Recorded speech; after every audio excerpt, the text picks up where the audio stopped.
அவர்கள் தான். ஏன்னா கடின உழைப்புக்கு அவங்க வந்து ஒரு உதாரணம் சொல்லுவேன். பல தடைகளையும் மீறி ஒரு நிறைய கஷ்டங்களையும் தாண்டி நம்ம செய்யணுங்கிறது நம்ம எல்லாரும் எப்பொழுதுமே எல்லாருமே நமக்கு கொடுக்குற அறிவுரையாக இருக்கும். இல்லை நம்ம சாதாரணமாக உட்காந்து பேசிகிட்டு இருக்கும்போது கூட சொல்லுவோம். அதெல்லாம் வந்து நான் நேரடியாக பார்த்துருக்கேன். இவங்க வந்து இவங்களுடைய வளர்ச்சி அதில் வந்து நான் இன்றைக்கி ஒரு ஒரு ஒரு ஒரு பங்கு இருக்கிறதுல, அதில் ஒரு பாட்டாக நான் இருக்கிறதுல நான் ரொம்ப சந்தோஷப்படுறேன். இந்த படம் ரொம்ப சிறப்பாக அமையணும், வெற்றி படமாக அமையணுங்கிறது என்னுடைய வாழ்த்துக்கள். நன்றி, வணக்கம்.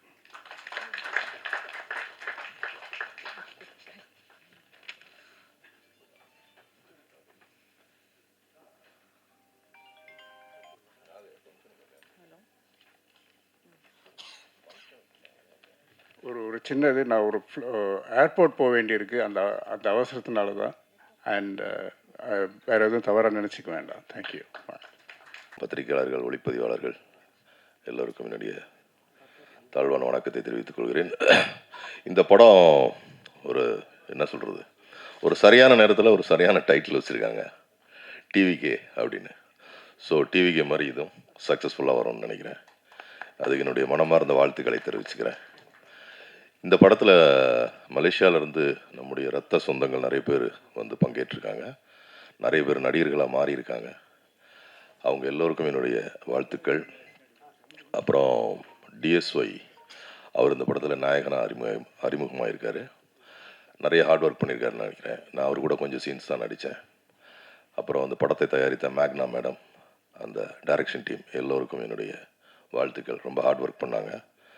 இந்த படம் வந்து ஒரு போலீஸ் பேஸ்டு, ஆனால் த்ரில்லிங்காகவும் இருக்குது, ஹியூமராகவும் எடுத்திருக்காங்க. நிறைய சென்டிமெண்ட்ஸ், எமோஷனல், இப்படி ஒரு போலீஸ் ஸ்டோரி மாதிரி இல்லாமல் எல்லாம் கலந்த ஒரு போலீஸ் கதை. நல்லவர்கள், கெட்டவர்கள், அப்போது போலீஸில் எல்லாத்தையுமே நியாயப்படுத்தி எடுத்திருக்காங்க இயக்குனர். ஸோ இந்த படம் வெற்றி பெற என்னுடைய வாழ்த்துக்கள். அண்ணன் இப்போ டிஎஸ் சார் அண்ணன் வந்து தான் அந்த படத்தில் மெயினாக அவர் பயங்கர ஹியூமர் பண்ணியிருக்கிறாரு. அப்புறம் இப்போ பொதுவாகவே வெற்றி படங்களுக்கு ரொம்ப சென்டிமெண்ட்டான ஆள் நம்ம தேனப்பன் சார். அவரும் இந்த படத்தில் ஒரு முக்கியமான கதாபாத்திரம் நடிச்சிருக்கிறாரு. அது எங்களுக்கு ஒரு பெரிய விஷஸ் தான். அது ரொம்ப ஆசீர்வாதம். ஒரு பெரிய அனுபவசாலி. இப்போ வர்ற எல்லா படங்கள்லையுமே தேனப்பன் சார் இருப்பார். ஏன்னா அவர் நிறைய அட்வைஸும் ஸ்பாட்டில் வந்து அவ்வளோ எல்லாரையும் கண்டித்து, அவர் இந்த தயாரிப்பாளராக இருந்ததுனால எந்த தவறுகள் நடந்தாலும் எல்லாருக்கும் அட்வைஸ் பண்ணி அந்த படத்தை நல்வழிப்படுத்துறதுல அவர் எப்பயுமே ஒரு பங்கெடுப்பார். ஸோ இந்த படத்துலேயும் அவருடைய பங்களிப்பு இருக்குது. ரொம்ப சந்தோஷம். மற்றும் ஒளிப்பதிவாளர் சிவா, என்னுடைய அன்பு தம்பி வேல்ராசருடைய உதவியாளர், அப்புறம் வினோத் கேமராமேன், அவங்க இருவருக்கும் என்னுடைய வாழ்த்துக்கள். பெரிய படங்கள்லாம் ஒர்க் பண்ணிகிட்டு இருக்காங்க. இந்த படத்தில் ரொம்ப ஹார்ட் ஒர்க் பண்ணி எடுத்தார். ராத்திரி பகலாக காட்டுக்களையும் முள்ளு காட்டுக்களையும் இருந்து எடுத்தார். ஸோ இந்த படம் மிகப்பெரிய வெற்றியடைய வாழ்த்துகிறேன்.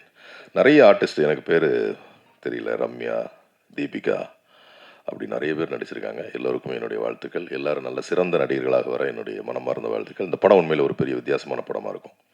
தேங்க்யூ. அடுத்தபடியாக ரம்யா, தீபிகா மேம் நடிச்ச ஹீரோயினிங் மேலே 4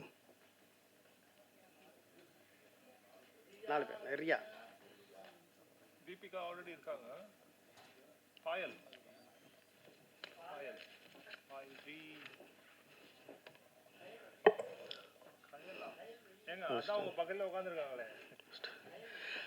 சார் சிங்கப்பூர் நந்தா சார் மேலே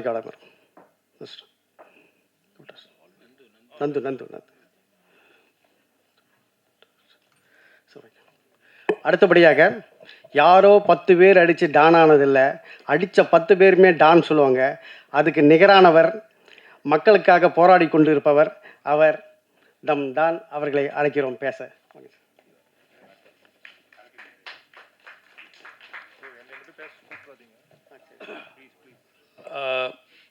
வணக்கம். இங்கே வந்திருக்க எல்லாத்துக்கும் வணக்கம். நான் ரொம்ப நன்றி சொல்லணுன்னா மேடம் மேக்னா தான், அதனால தான் இங்கே இருக்கோம். அவ்வளோதான்.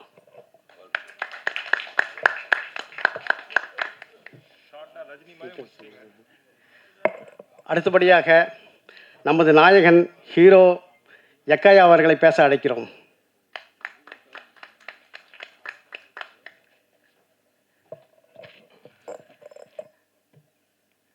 எல்லாத்துக்கும் காலை வணக்கம். இந்த மத்தியில் முதலாக நிற்கிறதுக்கு ஆண்டவருக்கு நான் நன்றி சொல்கிறேன்.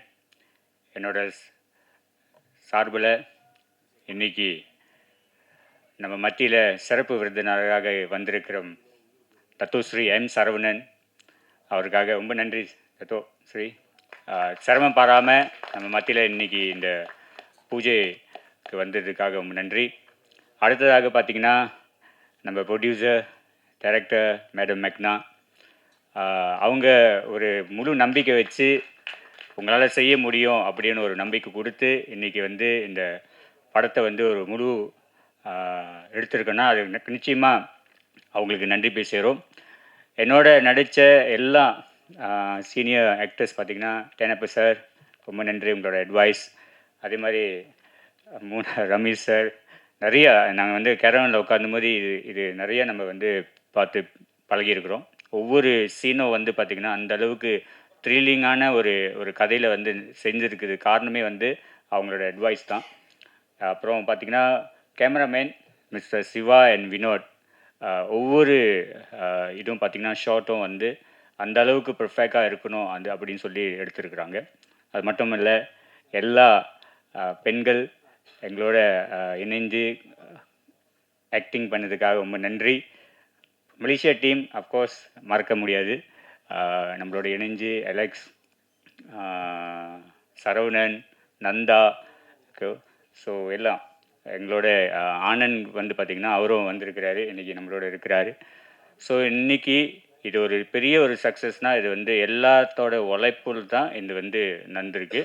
ஸோ தேனப்பன் சொன்ன மாதிரி, ரமேஷ் சார் சொன்ன மாதிரி தான் இந்த படம் பார்த்திங்கன்னா ரொம்ப த்ரில்லிங்காக, ரொம்ப ஒரு ஒரு ஒரு சுவாரஸ்யமான கதையில் வந்து நம்ம எடுத்திருக்கிறோம். நிச்சயமாக இது ஒரு பெரிய ஒரு வெற்றி என்று சொல்லி, அதே டைமில் மீடியா பார்ட்னர்ஸ்க்கும் ரொம்ப நன்றி, வந்து எங்களுக்கு வந்து ஆதரவு கொடுத்ததுக்காக நன்றி செலுத்தி இந்த வேலையில் நன்றி செலுத்துக்கிறேன். தேங்க்யூ. மிக்க சிறப்பாக பேசிய யக்கையா அவர்களுக்கு மனமார்ந்த நன்றி. அடுத்தபடியாக டிஎஸ்ஆர் பேச அழைக்கிறோம்.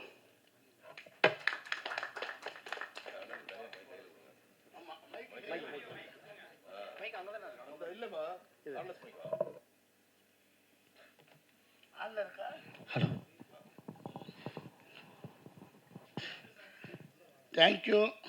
இப்போ என்னென்னா, நேற்று கூட முந்தா நாள் கூட ஒரு ஆடியோ லான்ச்சில் சக்ஸஸ்ஃபுல் மீட்டில் பேசினேன், நேற்று தான் நினைக்கிறேன். ஹைட்டு கம்மியாக இருக்கிறதுனால இந்த மைக்கு வந்து இப்போ கரெக்டாக இருக்குங்களா? ட்ரெஸ் எல்லாம் தெரியுதா? ஸோ மைக்கு பிரச்சனை, அதனால் கொஞ்சம் 1 மினிட் லேட் ஆகிடுது.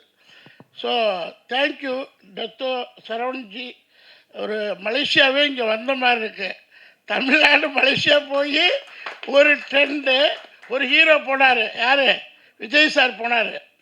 தமிழ்நாடு மலேசியா ஆயிடுச்சு, டோட்டல் தமிழ்நாடு. அதுதான் டிவிக்கேன்னு ஒவ்வொரு நடிகரும் ஒரு சிஎம் ஆகலாம் அப்படிங்கிறது கனவு. எம்ஜிஆராக இருக்கட்டும், ரீகனாக இருக்கட்டும், என்டிஆராக இருக்கட்டும், டிஎஸ்ஆர் வரலாம், அடுத்து யார், என்டிஆராக இருக்கட்டும்.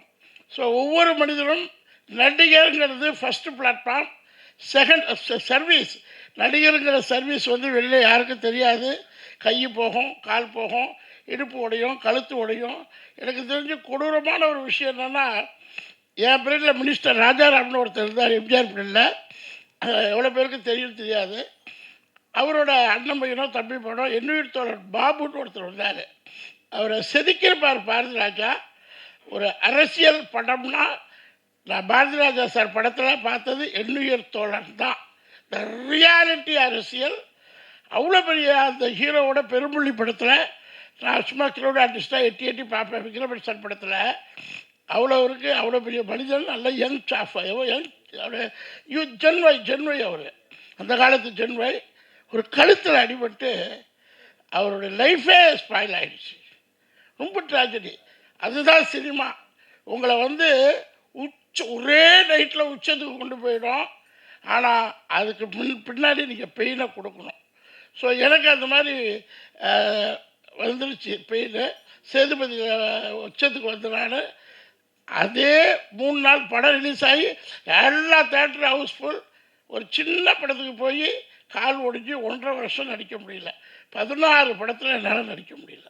ஸோ சினிமா சந்தை சோதனை தான் எடுத்துக்கிட்டேன், வேதனை இல்லை. அதே மாதிரி மேக்னா ஃபிலிம்ஸ் இன்றைக்கி டிவிகே எப்படி விஜய் சார் வந்து ஒரு கான்ஃபிடென்ட் விஜய் சாரை வளர்த்தது அந்த டைலாக் டெலிவரி தான். எந்த படத்தை எடுத்துங்க, அவர் ஆக்ஷன் படம் எடுங்க, அவர் பேசுகிற ஒரு வார்த்தையும் சினிமா வார்த்தைகள் சக்ஸஸ்க்கு அவரை கொண்டு போயிடும்.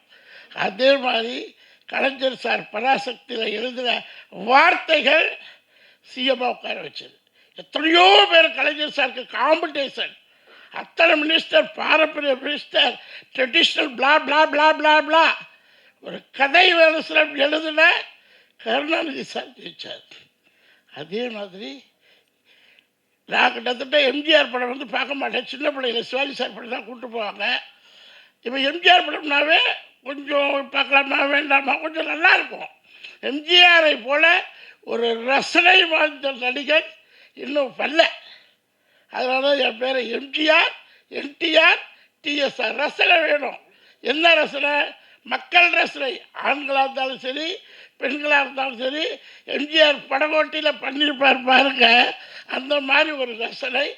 அவரும் அந்த கதை வசனங்கள் அந்த வசனங்கள் வந்து நீங்கள் எம்ஜிஆருடைய 80% படங்களில் மக்களாட்சிங்கிற ஒரு இது இருக்கும். ஸோ இதை கொண்டு வந்தது சினிமா தான். ஸோ மேக்னா ப்ரொடக்ஷன்ஸ் வந்து எனக்கு வந்து மேபி நான் 15 வருஷம் ஆகுது, இப்போ 130 படம் ஆயிடுச்சு.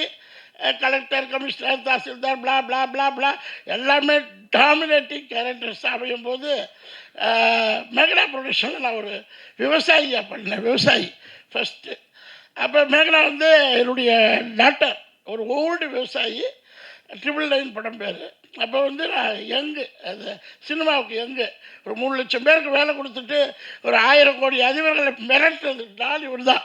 இந்த டான் பண்ணுற வேலையை நான் திருப்பூரில் பண்ணேன். மிரட்டுறது, உருட்டுறது, பணம் கொடுக்கறது, இதான் என் வேலையே. அந்த மாதிரி வேலை உண்மையிலேயே அதனுடைய பிரதிபலிப்பு தான் சினிமாவில் எனக்கு கிடைச்ச இந்த கலெக்டர், டாக்டர், ஜட்ஜி, பிளா பிளா பிளா பிளா. ஸோ இப்படியே போயிட்டு இருக்கும்போது மேக்னா ப்ரொடக்ஷன்ஸ் எனக்கு ஒரு அழைப்பு வந்துச்சு. நீங்கள் கொஞ்சம் ஒரு முக்கியமான லீட் ரோல் பண்ணணும், ஒரு 20 நாள் டைம் ஒதுக்குங்க, நான் படத்தை முடிச்சிடறேன்னாங்க. நான் அப்போ வந்து 6 படம் புக்கிங்கு, சசிகுமார் படம் ரன்னிங்கு, சந்தானம் சார் படம் ரன்னிங்கு, விஜயாண்டனி சார் படத்துக்கு டேட் இல்லை. இதில் இன்னும் 3 படத்தில் வந்து பேசி வச்சுருக்கிறேன். இப்போ தான் 15 வருஷத்துக்கு அப்புறம் வருது, மேடம் இப்போ டேட் இல்லை, நான் இப்படி படத்தை கட் பண்ணிவிட்டு உங்களுக்கு டேட் கொடுக்குறதா அப்படின்னேன். உடனே மேக்னா டீம் என்ன சொன்னாங்க, சார் ஒரே ஒரு நாள் மட்டும் அதில் கட் பண்ணுங்கள், நான் முக்கியமான ஒரு 2 சீனில் போட்டு எடுத்துக்கிறேன்னாங்க. சரி ஒரு நாள் தானே அப்படின்னு ஒரு நாள் கொஞ்சம் அட்ஜஸ்ட் பண்ணிக்கலாம். இது ஒரு படத்தோட வரலாறு நீங்கள் தெரிஞ்சுக்கணும். ஒரு படம் எப்படி உருவாகுது, என்ன சிரமத்தில் உருவாகுது, அதுக்கு எத்தனை பேரெல்லாம் பாடுபட்டிருக்காங்க, அது வந்து சக்ஸஸ் கொண்டே கொடுத்துரும். உதாரணத்துக்கு யூத்து. ஸோ ஒரு நாள் தானே போகலாம்னு அப்போ எனக்கு கொஞ்சம் ஊட்டி போயிட்டு வந்தேன். இந்த இது ஆக்சிஜன் பத்தலை, விஜயாண்டனி சார் படத்தை கேன்சல் பண்ணலை, மாற்றி வச்சுக்கோங்க அப்படின்ட்டு அவங்களும் ஒத்துக்கிட்டு டோட்டல் ஷூட்டிங்கை சென்னையில் மாற்றி வச்சுட்டாங்க. ஸோ அந்த மாத்திரை ஒரு நாள் சரி நம்மளுடைய மேக்னா டீமுக்கு கொடுப்போம், போய் நடிப்பேன்னு போனால் ஒரே இழப்பு பயங்கரமாக. ஷூட்டிங் வச்சுருக்காரு செங்கல்பட்டில், ஏன்னா இங்கெல்லாம் அவருக்கு லொக்கேஷன் கிடைக்கல. சரி எனிவே ஒன் டே நடித்தேன். ஒன் டே நடித்து முடிச்சுட்டு வந்தேன். மறுநாளும் மறுபடியும் மேக்னா டீம் சார் இன்னும் ஒரே நாள் கொடுங்க சார், அந்த கண்டினியூட்டியை நாங்கள் ஃபில் பண்ணிடுவோம். தேனப்பன் சார் வராரு, அவர் டேட்டே வாங்க முடியாது, அவரோடு தான் உங்களுக்கு காம்பினேஷன். சரி இன்னொரு நாள் கொடுத்துட்டேன். சரி ஒரு நாள் தானே இழப்போடு போயிடலாம் அப்படின்னு. அந்த 2 நாள் முடித்ததுக்கப்புறம் திடீர்னு இந்தியாவில் பூகம்பம் வந்துருச்சு. என்ன பூகம்பம்? கேஸ் இல்லை, பெட்ரோல் இல்லை, இது இல்லை, அது இல்லைன்னு சொன்ன உடனே எல்லா சினிமா கம்பெனியும் டேட்டை தள்ளி போட்டாங்க. சந்தானம் சார் 1 மாதம் தள்ளி போடுது, சசிகுமார் சார் 1 மாதம் தள்ளியாச்சு, அந்த படம் 1 மாதம் தள்ளியாச்சு. இங்கே மேக்னா டீமுக்கு அதாவது நான் ப்ரெசன்ஸ் ஆகக்கூடிய டைம் வந்தாச்சு.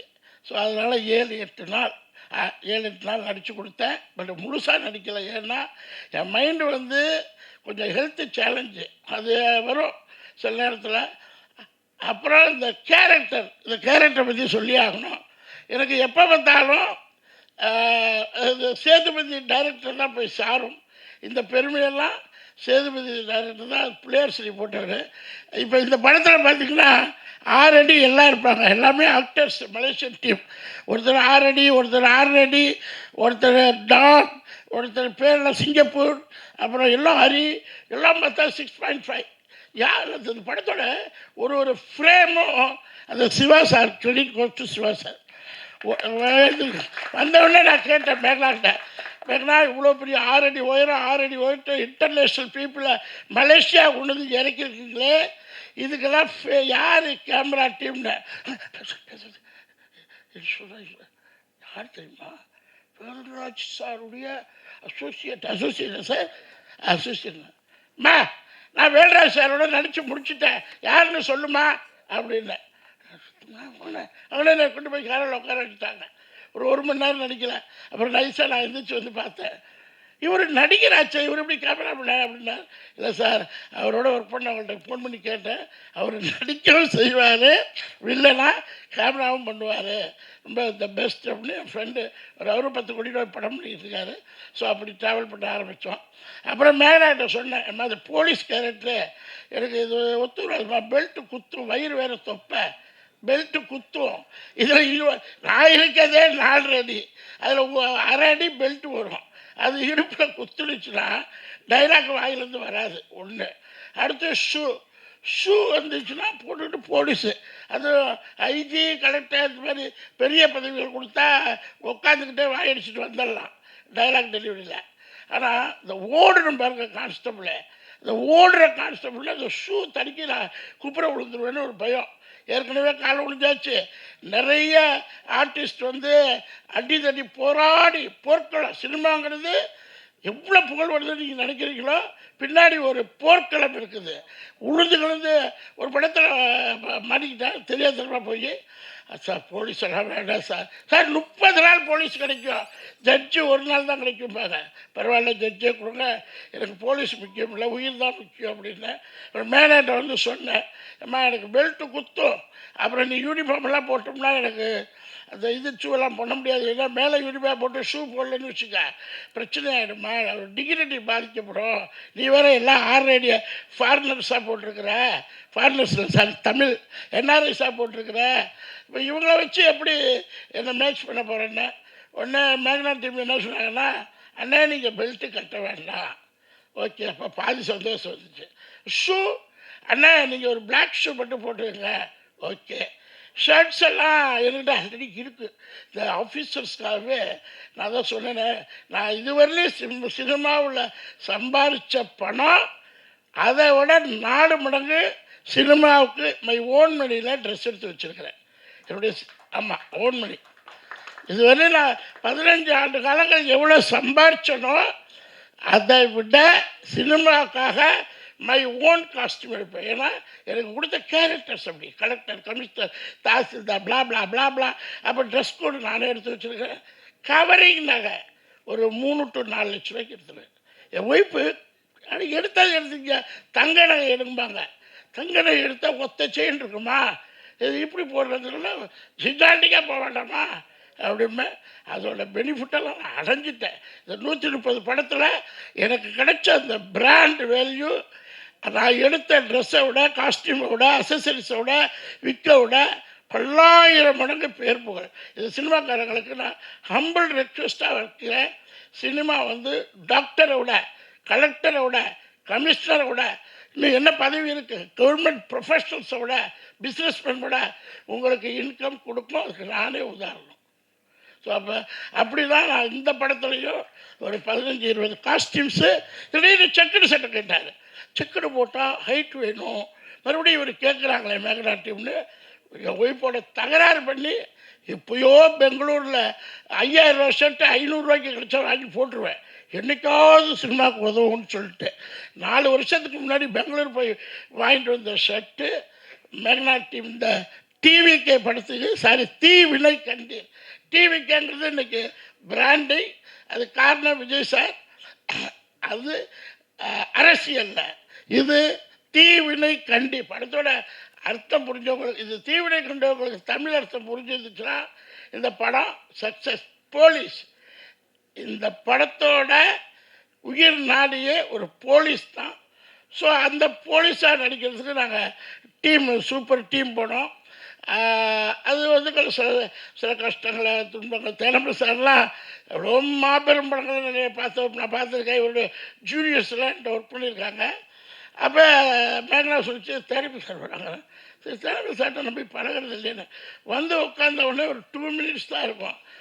என்னை பற்றி என் ஜாதகத்தையே சொல்கிறார். என்னை பற்றி சினிமா இண்டஸ்ட்ரியில் சொல்கிறாரு. ஸோ அவரோட நடித்த பெருமை. அதுக்கப்புறம் என்னென்னா இந்த சினிமாவில் இந்த மாதிரி ஒரு சின்ன படங்கள், சின்னன்னா இது ஒரு 2-3 கோடி ரூபா 4 கோடி ரூபா போட்டு எடுத்திருப்பாங்க. ஆனால் இன்றைக்கி தேட்டரில் ஒரு கதை, ஒரு டிபார்ட்மெண்ட்டோட சக்ஸஸ், போலீஸை வச்சு நெகட்டிவாக இருப்பாங்க. மெஜாரிட்டி படங்கள் அரசியல்வாதி, அவன் குற்றம் இவன் குற்றம் அவன் குற்றம், லஞ்சம், ஈடித்துறை, அந்த துறை, நெகட்டிவ்ஸை வச்சு எடுக்கிற இந்த சமுதாயத்தில் ஒரு போலீஸை அது முழுசாக சொல்லக்கூடாது, இப்படி தான் போலீஸ் இருப்பாங்க அப்படிங்கிற ஒரு கதையை எழுதி சுயரூபமாக, அதாவது தத்ரூபமாக சொல்லலாம். ஒவ்வொரு இதில் நடிக்கல புதுமுகங்கள், ஆனால் வாழ்ந்தார்கள். அது 6 அடி உயரம் சுரேஷ் சார் மலேசியாவாக இருக்கட்டும், அவர் ஒரு பெரிய பொலிட்டிஷியன். அவர் அது ஜிப்பு பேண்ட்டு, இங்கே நமக்கு அளவு பேண்ட் எடுத்து தைக்கிறதுக்கு டைம் இல்லை. அவர் பண்ணது ஆச்சரியம். அடுத்து இன்னொருத்தர் இருப்பார் 6.5 ரகு. இந்த மாதிரி 6 அடி உள்ள பீப்புளை, ரியல் பீப்புளை சினிமாக்குள்ளே கொண்டு வந்து மேக்னா டீம் நடிக்க வச்சு அவங்களுக்கு கேரவன் எடுத்து சர்வீஸ் பண்ணி ஒரு ஸ்டார் வேல்யூ. நான் எல்லா படத்துலையும் ஸ்டார் வேல்யூ தான், கேரவன் தான், அசிஸ்டன்ட் தான். அதே மாதிரி எல்லாத்துக்கும் நல்ல ஒரு வெயில் காலத்தில் இந்த மாதிரி ஒரு சுச்சுவேஷனில் ஷார்ட் ஃபிலிமில் இந்த தீவினை கண்டி படம் தயாராகிருக்கு. ஸோ அதை மீடியா பீப்புள், நீங்கள் இன்றைக்கி இருக்கிற அஜித் சார் படம், அடுத்து அந்த விஜய் சேவி சார் படம், சிவகாசி சார் படம், டாப் 10 ஹீரோ, டாப் 10 ஹீரோயின் படத்தில் இந்த போலீஸ் படத்தை கொண்டு போங்க. இது ஒரு சத்திரியனாகலாம், இது ஒரு சிங்கம் ஆகலாம், அப்புறம் அந்த மாதிரி வரும். அது என்னால் முழு ஒத்துழைப்பு கொடுக்க முடியல. ஏன்னா நான் கொஞ்சம் ஹெல்த் சேலஞ்சஸ்னால கொஞ்சம் ஒரு 50% தான் அதில் நடிச்சிருப்பேன். அதுவும் 3 ரமேஷனால அவர் எனக்கு ஃபுல் கம்பெனி கொடுத்தாரு. இதுதான் எங்களுடைய ட்ராவலிங். இதில் தீபிகா பிளாப்லா 5 ஹீரோயின்ஸ், அழகான ஹீரோயின்ஸு. எல்லாத்தோடையும் இன்றைக்கி தீபிகா இருக்கட்டும், ரியாவாக இருக்கட்டும், ரம்யாவாக இருக்கட்டும், அப்புறம் 5 ஹீரோயின்ஸு. ஒரிஜினல் சினிமாவுக்கு ஒரு என்டர்டெயின்மெண்ட் வேணும். லேடிஸ் இப்போலாம் மாறுதுட்டாங்க. அதே குண்டு கலாச்சாரம், டப்பு டப்பு டப்பு டப்பு, வெறும் என்கவுண்டர் தான். ஒரு வீட்டிலேருந்து ஒரு படம் பார்க்க போனால் ஒரு பாவாடை தாவணியை பார்க்க வேணாம், அட்லீஸ்ட் லேடிஸ் ஒரு பேண்ட் ஷர்ட்லையாவது பார்க்க வேணாம். இந்த படத்தில் பாவாடை தாவணியும் இருக்கும், லேடிஸு பேண்ட்டு சட்டையிலையும் இருக்கும். இதுதான் இந்த படம். நிறைய விஷயங்கள் நானே சொல்லிட்டேன். அதே மாதிரி சினிமாங்கிறது நான் 200-300 கோடி ரூபாய்க்கு அன்றைக்கி பிஸ்னஸ் பண்ணேன். இன்றைக்கி அது 10,000 கோடியோட வேல்யூ. அதை விட்டுட்டு 10,000 கோடி பிஸ்னஸ்ஸு ராஜா மாதிரி வாழ்வேன். ஏன்னா ஃப்ளைட், இறங்கினா கார், நான் 7 ஸ்டார் ஹோட்டல். இந்த லைஃப்பை விட்டுட்டுன்னா விடலை, அதை விட பவர்ஃபுல் சினிமாவுக்கு இன்றைக்கி ஒரு அடி எடுத்து வச்சுருக்கிறேன். நீங்கள் பிஸ்னஸ் மேன், நீங்கள் முதல்ல ஜாப் கோயர். ஒரு 35 வயசுக்கு அப்புறம் வேலைக்கே நீங்கள் போகாதீங்க. வேலைங்கிறது ஒரு டிசீஸு. ஏதோ இந்த ஃபேமிலி 2 குழந்தைகளுக்கு அளவுக்கு வேலைக்கு போயிட்டு நீங்கள் பிஸ்னஸை கற்றுக்குங்க, சினிமாவை கற்றுக்குங்க. 5 லட்சத்தில் ஒரு சாங்ஸ் எடுக்கலாம், 10 லட்சத்தில் ஒரு பைலட் ஃபிலிம் எடுக்கலாம்.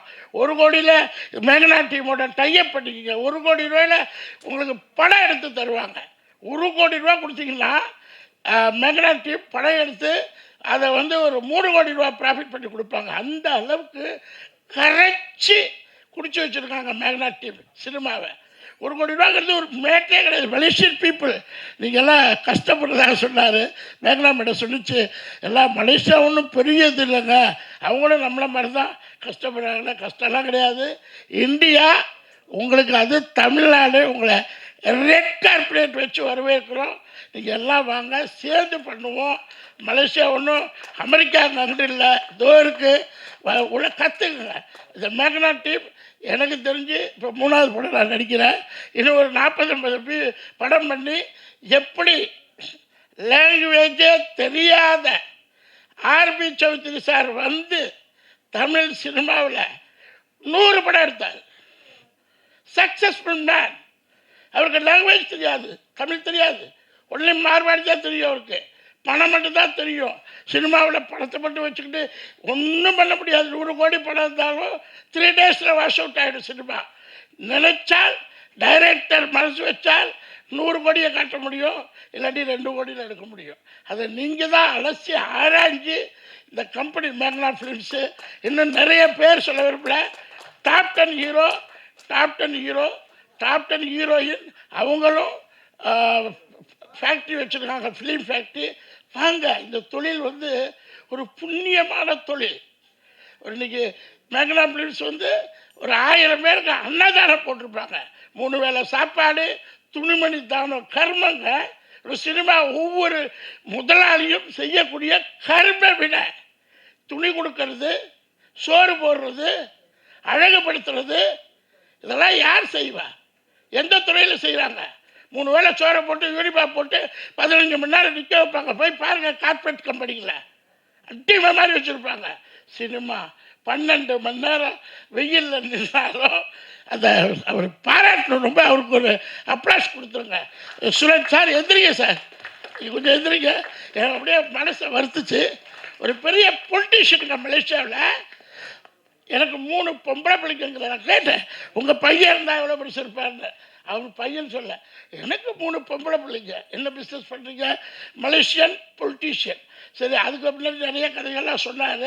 ஸோ ஒரு குடும்பத்தோட இந்த மேக்னா டீமுக்காக மொட்டை வெயிலில் 3 பொண்ணுங்க எல்லாம் யங் ஏஜ் 10, 15, 20க்குள்ளே கூட்டிகிட்டு வந்து ஒரு ரெஸ்பான்சிபிலிட்டியோட அவர் இந்த படத்தில் வராரு. இது பெருமையாக இருக்குது. மலேசியாவில் வந்து குடும்பத்தோடு வந்து ஃபேமிலியோடு வந்து இந்த இதில் நடிக்கிறது பெருமை. அதே மாதிரி தங்கராஜ் அண்ணன் வந்து சினிமாவின் 40 ஆண்டு கால எக்ஸ்பீரியன்ஸ், பிளட்டு. அவரை பற்றி சொல்லணும்னா, அவர் வந்து ஹெல்த்து சேலஞ்ச் ஆன காலத்துலேயும் வந்து இந்த மேக்னா டீமுக்காக உட்காந்து அட்வைஸ் பண்ணது பெருமையாக இருக்குது. இந்த மாதிரி ஒருத்தரையும் சொல்லிக்கிட்டே போகலாம், மேனேஜர்ஸ், டீம்ஸு எல்லாத்தையும் சொல்லிக்கிட்டே போகலாம். அப்போ நானே பேசுகிறேன், மற்றவங்களுக்கு இடம் இருக்காது. ஸோ தயவு செய்து இந்த படத்தை, போலீஸ் ஸ்டோரியை மலேசியாவில் கொண்டு போய் ஆடியோ லான்ச் வைக்கலன்னு மேக்னா டீம் சொல்லிட்டாங்க. மலேசியாவுக்கு தமிழ்நாடு ஒன்றும் கம்மி கிடையாதுங்க. எல்லாரும் மலேசியா போய் ஆடியோ லான்ச் வச்சுட்டா, நீங்கள் எழுதுல நேரு ஸ்டேடியத்தில் ஆடியோ லான்ச் வைங்கன்னு நான் ரெக்வெஸ்ட் பண்ணி கேட்குறேன். இந்த படத்துக்கு நேரு ஸ்டேடியம் இருக்குது. எவ்வளோ ஃபாரின் கம்பெனி வந்து நேரு ஸ்டேடியத்தில் ஆடிட்டோரியத்தில் வச்சு ஆடியோ லான்ச் பண்ணுறாங்க. சின்ன படங்களும் மலேசியன் சப்போர்ட்டோட அங்கே ஆடியோ லான்ச்சு நேரு ஸ்டேடியத்தில் சக்ஸஸ் ஸ்ட்ரீட்டு. இது பழிக்கும், இது நடக்கும். Thank you for all. மிக்க மிக்க மிக்க அருமை சார், செம்மையாக பேசிட்டீங்க. அடுத்தபடியாக வணக்கம். எனக்கு பேசி பழக்கம் கிடையாது. இந்த வாய்ப்பு கொடுத்த மேக்னா டீம் அவர்களுக்கும், ஹீரோ சார் மற்றும் டைரக்டர் அனைவருக்கும் நன்றி. Thank you sir, thank you. அடுத்தபடியாக டத்தோஸ்ரீ டாக்டர் சரவணன் அவர்களை பேச அழைக்கிறோம்.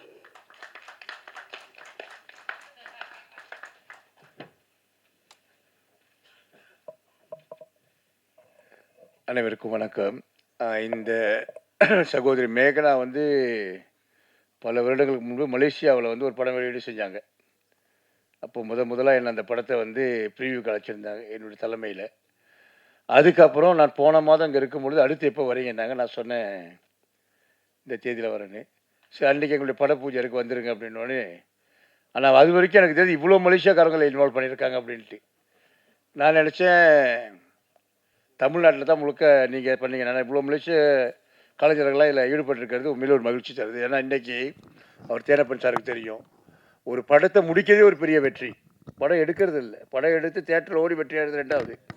ஒரு படத்தை ஆரம்பித்து அந்த படத்தை முடிக்கிறதே மிகப்பெரிய வெற்றியான ஒரு சவால் மிகுந்த காலகட்டத்தில் இருக்கும். அதுவும் குறிப்பாக இந்த துறை வந்து பல்வேறு சவால்கள் மிகுந்த துறை. எந்த படம் வெற்றி அடைய நம்ம எதிர்பார்ப்போமோ அது வெற்றி அடையாமல் போயிடும்.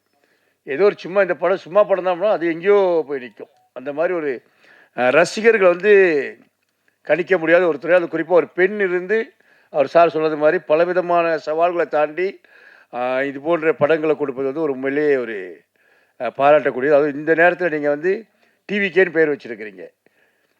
நான் வந்து எனக்கு அந்த அழைப்பு வந்து இது உண்மையா இல்லை ஏதோ பகுதிக்காக போட்டிருக்க கூட எனக்கு ஒரு சந்தேகம் வந்துருச்சு. ஆனால் இருந்தாலும் அது வந்து நல்ல முறையில் பண்ண சகோதரி அவர்களுக்கு என்னுடைய வாழ்த்து. இதில் வந்து சிரமப்படாமல் யாருமே வெற்றி அடைய முடியாது. அவர் சார் சொன்னது போல் ஒவ்வொரு தயாரிப்பாளரும், ஒவ்வொரு நடிகரும், ஒவ்வொரு கலைஞனும் எல்லா நிலையில் உள்ள புகைப்பட கலைஞராக இருக்கட்டும், அது கேமராமேன் எல்லாருமே ஒரு சவால்களை தாண்டி தான் அந்த வெற்றியுடைய இலக்கை அடைஞ்சிருக்கிறாங்க. அதுவும் நீங்கள் பார்த்தீங்கன்னா இந்த துறை மாதிரி மோசமான துறை கிடையாது. அவன் 300 கோடி போட்டு 3 வருஷத்துக்கு படம் எடுத்து வச்சுருப்பான். இவன் 30 ரூபாய் டிக்கெட் வாங்கிட்டு 3 ஹவரில் கதையை மாற்றி சொல்ல இப்படி செஞ்சுருக்கலாம் அப்படின்ட்டு. அது எதுக்காதி படம் எடுக்கிறவங்களும் செய்கிறவங்களுக்கு தான் அதோடைய சிரமங்கள் தெரியும். இந்த சிரமங்களுக்கு மத்தியில் டிவிக்கு மூலமாக சிகரம் தொடுவதற்கு என்னுடைய மனமார்ந்த வாழ்த்துக்கள். நன்றி. அடுத்தபடியாக தயாரிப்பாளர் மிக பெரும் நடிகனாக உருவாகி கொண்டிருக்கும் நம்ம தேனப்பன் சார் அவர்களை பேச அழைக்கிறோம்.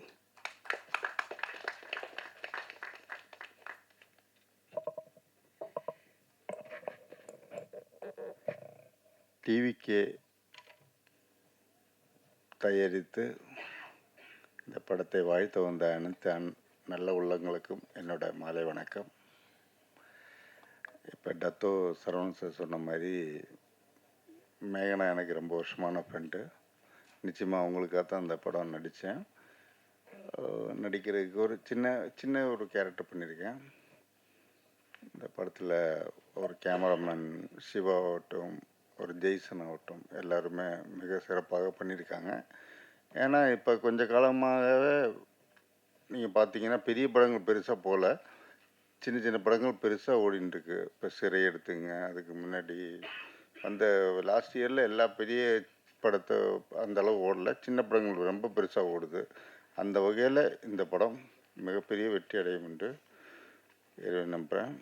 இவர் நம்ம மூணார் ரமேஷ் மிக ராசியான ஒரு நடிகர், டிகேஎஸ், அவர் நடித்த எல்லா படமும் பெரிய ஹிட்டு. அதனால் எல்லா அம்சமும் இந்த படத்தில் சேர்ந்து வந்திருக்கு. அதனால் எல்லாருக்கும் மிகப்பெரிய வெற்றி படமாக அமைஞ்சு இது மூலமாக எல்லாருக்கும் ஒரு நல்ல ஃப்யூச்சர் அமையணும் என்று வேண்டி விடைபெறுகிறேன். நன்றி, வணக்கம்.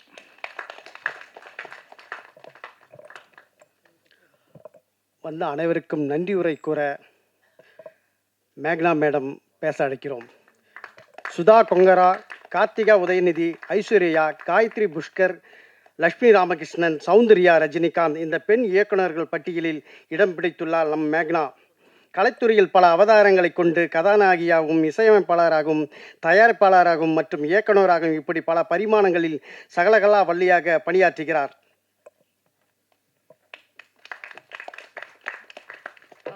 இங்கே வந்திருக்கிற ப்ரெசன்ட் மீடியாவுக்கு ரொம்ப நன்றி. என்னோட சார்பாக இங்கே வந்திருக்கிற எல்லா பெரிய ஆட்களுமே பேசிட்டாங்க, எனக்கு பேசுகிறதுக்கு எதுவுமே இல்லை. இருந்தாலும் வந்து அவர் இருக்க பிஸியில் எனக்காக நமக்காக தத்தோஸ்ரீ இங்கே வந்ததுக்காக சரவணன் சார் ரொம்ப நன்றி சொல்கிறேன். அண்ட் நம்மளோட படத்தோட டீமுக்காகவும் நான் ரொம்ப நன்றி சொல்கிறேன். இங்கே வந்து எல்லாருமே ஒரு ஃபேமிலி மாதிரி தான் நாங்கள் ஒர்க் பண்ணியிருக்கோம். கேமராமேன் சாராக இருக்கட்டும், அவர் வந்து ரொம்ப சப்போர்ட்டிவாக வந்து எல்லாமே பண்ணி கொடுத்துருக்காங்க. புது ஆர்டிஸ்ட் கிட்ட எப்படியெல்லாம் வேலை வாங்கணும் அப்படின்றது வந்து அவர் ரொம்பவே நல்லா ஒர்க் பண்ணியிருக்காங்க. எல்லாருக்கும் ரொம்ப தேங்க்ஸ், நன்றி.